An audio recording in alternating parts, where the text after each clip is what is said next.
Cities of Splendor is a 4 expansion pack for the game Splendor, which is a game that I like very much. To me, it is the to-go game to introduce new players to the hobby. Before Settlers, before Ticket to Ride, I use Splendor to show common mortals the beauty of our hobby. And so I was very excited that now we have expansions, different ways to play the game. Although I was a little bit conflicted, mixed feelings there, because the game is so tight, so minimalistic, that would it really benefit from adding stuff to it? Either way, I was curious and I picked up a copy of Django 2017 as soon as I could get my hands on it. The game, or say the expansions, come in a box which is very large, definitely much larger than needed. It has the same size as the original box. This is all that you find in the box, so a lot of air in it. In fact, now I'm using this box to store both the expansions and my 2 copies of Splendor. Now, what do you find here? These are all the materials. You have a component which is not part of an expansion. It's a first player token. Nice to have it. And then we have these 4 expansions that I'll tell you about in ascending order of interest for me. The very order in which I show you these expansions is already part of my conclusions, already tells you something about what I think about the expansions. Actually, I'll just simply comment on each as I describe it. These expansions are all very linear, all very basic. So I should say there is something else you'll find in the box, which is rules and explanations, and there's a single sheet of paper or cardboard for each.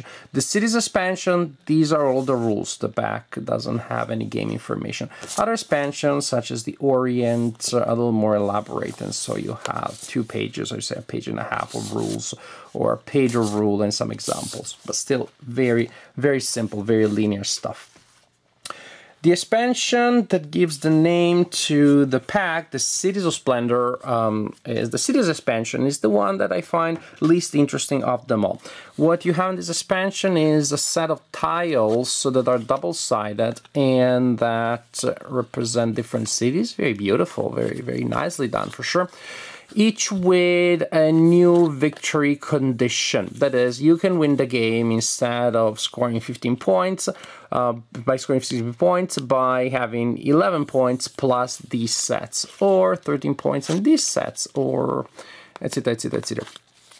Now, when I read the rules, it was unclear to me if these tiles replace the original victory conditions or were alternative conditions. I could win still by scoring 15 points or these 2 things. I figured out it has to be alternative, otherwise this tile wouldn't make any sense, but the rules didn't seem to be very clear on this point.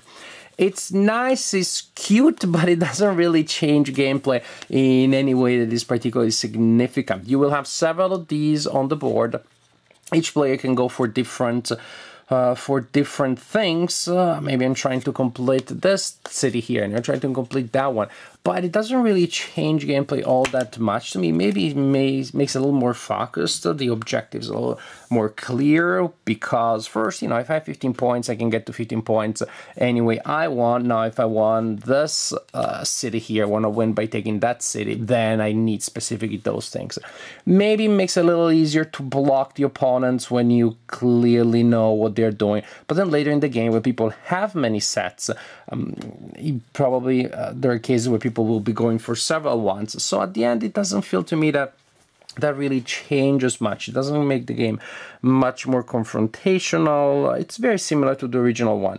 If you really can't stand playing to 15 points every time, I wish the conditions were a little different, and you want to have multiple options for each player to win the game, then that's good for you. I don't think I'm going to use that very often. Or if I use it, I don't think I'm like, yes, I need to use that one because it's so awesome. I have really nothing against it. It just doesn't feel like it changes the game much. This other expansion here is called the Trade Posts. It comes with this mini board here, foldable. This is what it looks like. The trading post also comes with these coat of arms. Each player takes a set. What happens is that the trading post expansion will give you special benefits when you complete certain sets. So, for example, if at a certain point I have these sets here, 3 red bonuses and 1 white, I take one of my coat of arms and I place it there. And now I can take the benefit that is associated with it. I like the idea, and I like the idea in the execution and actually practically when actually playing, it turned out to be less exciting than I expected, because not all abilities are born equal. Some seem to be much more powerful than others. This one, for example, when you get a new card, you also get to take a gem token. This is good stuff. This is particularly powerful. This one, when you have that advantage, when you gain that advantage by completing that set, each piece of gold that you have is now worth 2 gem tokens of the same color, which is not bad to have. But when you compare it to this one, I mean, there are games in which I never get any gold whatsoever. It's entirely possible to win without any gold. I would say if you start hoarding gold, it's probably because there is some problem in your strategy and you're not doing all that well. So these abilities are not all the same. This one here only takes 2 white bonuses to get. When you take 2 gem tokens of the same color, you can also take a gem token of another color, which again is good potentially, but not nearly as this one, because there are games where I don't get 2 gems of the same color very often. Other people block me and stuff like that. This one, on the other hand, is also very powerful, and in fact, it may bring the game to an end a little bit anticlimactically. I like the fact in Splendor that you get a sense of what other players are doing, you get a sense of the engine that they're built and where they're going. But this one, if you have a set of 5 greens, which is not that hard in later parts of the game, plus a noble, you score 5 points. And if you get to the point of having 5 greens and an aristocrat, a noble, probably you will have 10 points already or close to it. So it feels like it's just a way of ending the game suddenly and anticlimactically. Again, if you see that a player has 5 tokens, well, that's 5 bonuses, then you know what's going to happen. I just don't feel that it really enriches the game. Then what we have here, if you have 3 black bonuses, you gain a prestige points for each of your coats of arms on the board. So based on how many you have. If the situation is this one, now I have 3 prestige points, which kind of like gives a little more meaning to these other secondary ones, but not all that much. You probably won't be winning the game by pursuing this strategy conscious as a main thing of your strategy. The reality is that as you're pursuing your strategy based on the cards that are available, you may or may not get this advantage, but it almost feels like an afterthought. Oh, look at this, I can do that thing and score 5 points. On top of that, it will also get me that advantage. I don't think you'll go for this specifically. The other thing that in practice makes this expansion a little less exciting than I expected is the fact that you forget about it. When you get really focused on what's happening in the play area, the cards that you're collecting, you're thinking of all the chains that you want to create, you're looking at what the opponents do and try to see if by pursuing your objectives you can block some of their chains and maybe take away a card that they want.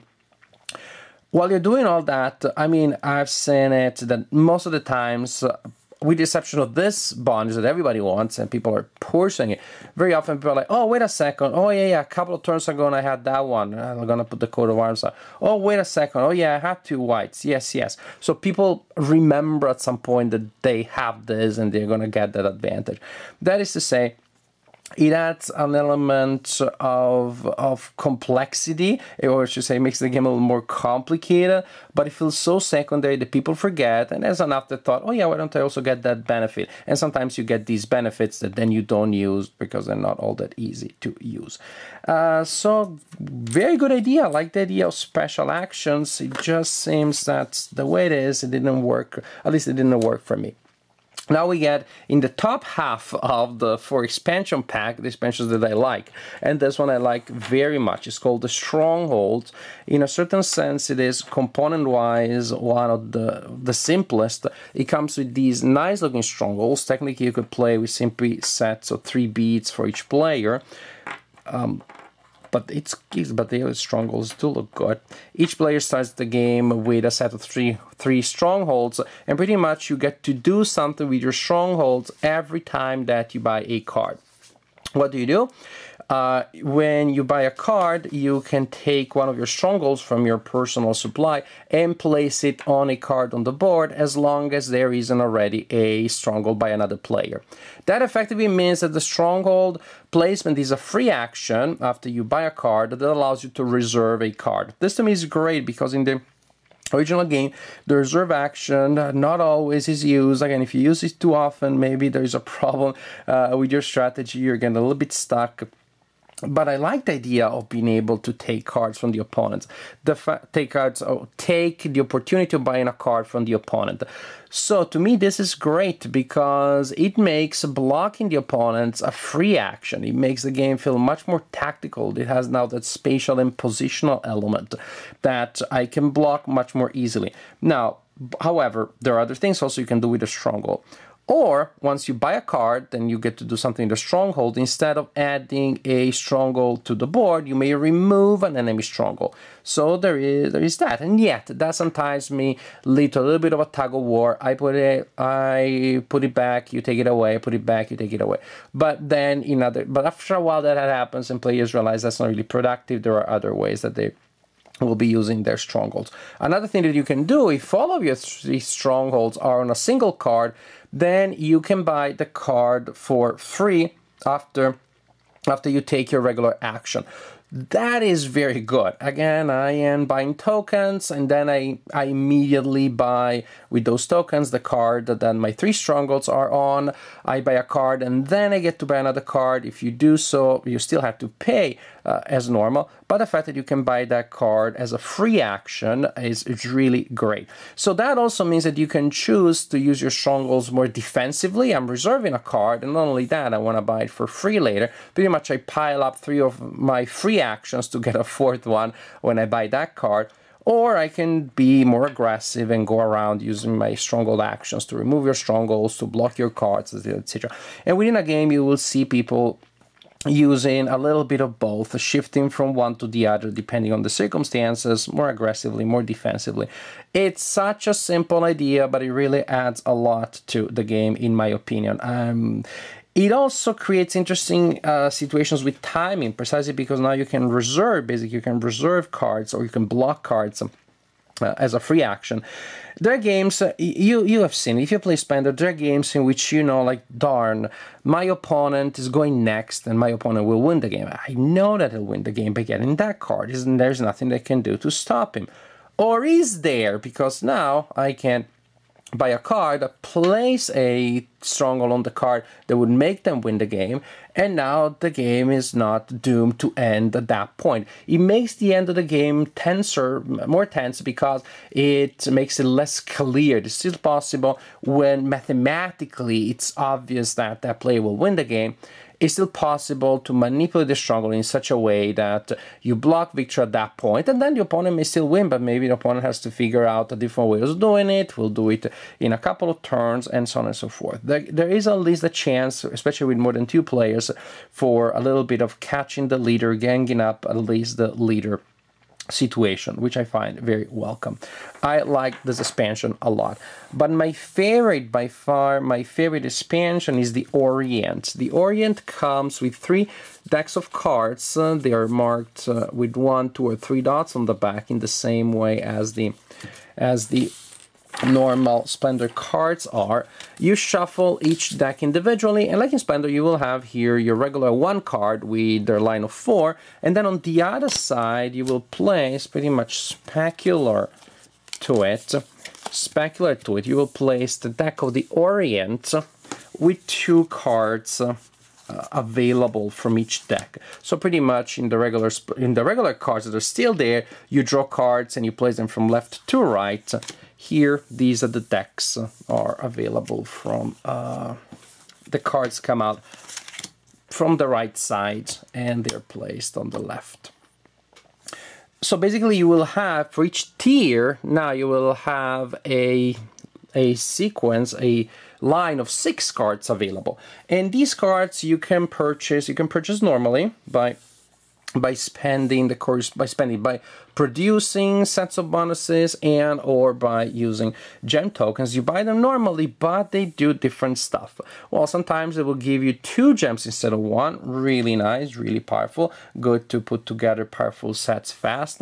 And then you also have other things that do other icons that do unique things. For example, this card is worth 2 gem tokens, but it needs to be discarded after you use it, likely enough, otherwise it would be broken good.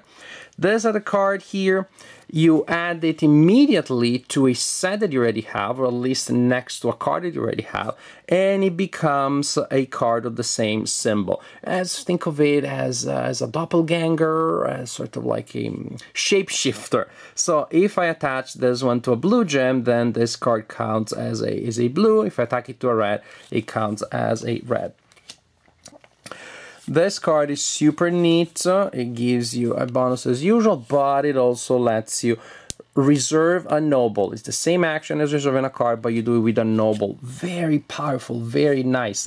And wow, taking away a noble that you have seen the opponent trying to get can be indeed particularly neat for you and annoying for them. This other card that comes on the 2-tier deck. Again, you have the effect of that symbol becoming whatever symbol you pair it with, plus you can get a free card from tier 1 when you gain that card. Here we have this other tier. This has to do with how you acquire the card. It's still the same bonus, but you acquire by discarding 2 cards of the same type, which seems a little wasteful, but later in the game, maybe you need that 1 card to take up noble to win the game, then you discard 2 other bonuses that you're not going to use anymore. So it's an expensive card, as it very well should, but it is very powerful in terms of points and the resources that you get. And you know, it's great that you can then optimize your tableau of bonuses, getting rid of bonuses that maybe you don't need all that much. This card gives you the bonus that is indicated there, plus you get to take a free card from tier 2. Remember, tier 2 now is 6 cards, not just 2. And those are the main bonuses for that, for tier 3. Actually, those are all the bonuses of the Orient in tier 3. I like this a lot. I like the extra actions. I like the fact that the line of available bonuses is longer. The line of available cards, now there are more cards I can possibly buy, and some are fairly cheap. Now, during the game, early on, you may see that sometimes at the beginning, players take a while to build their engine, and everybody's going for the same cards because maybe only 2 or 3 colors are obviously very useful. Now we have more options, so even at the beginning of the game, it is possible to push in more strategies. There are more good cards that are available for reasonable prices, and they can really help you get unstuck at the beginning and get to build your money engine fast. These other actions are powerful, they're neat, they are accordingly priced, so they're expensive, but they really do a lot of interesting stuff.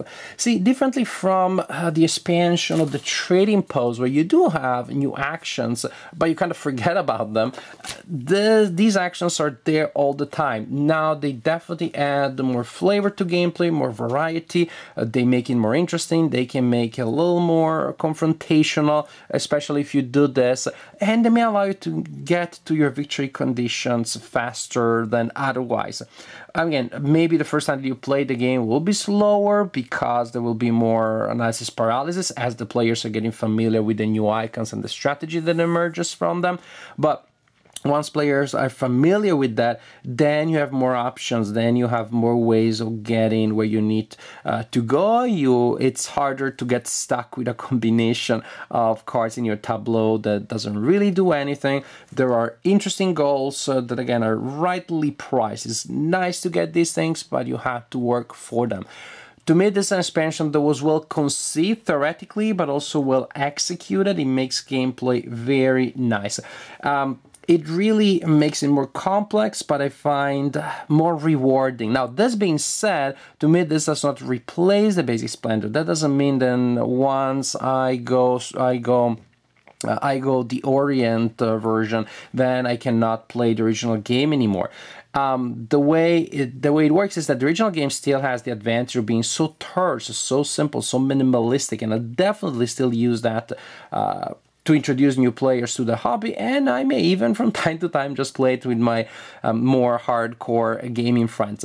But again, when it's during a game night, I think in most cases I will want to play the game with this new expansion, because I think it really makes gameplay so much more interesting. It does to Splendor almost what the Citizen Knights expansion did to Settlers of Catan. Yes, I call it Settlers of Catan. That dates me, so what?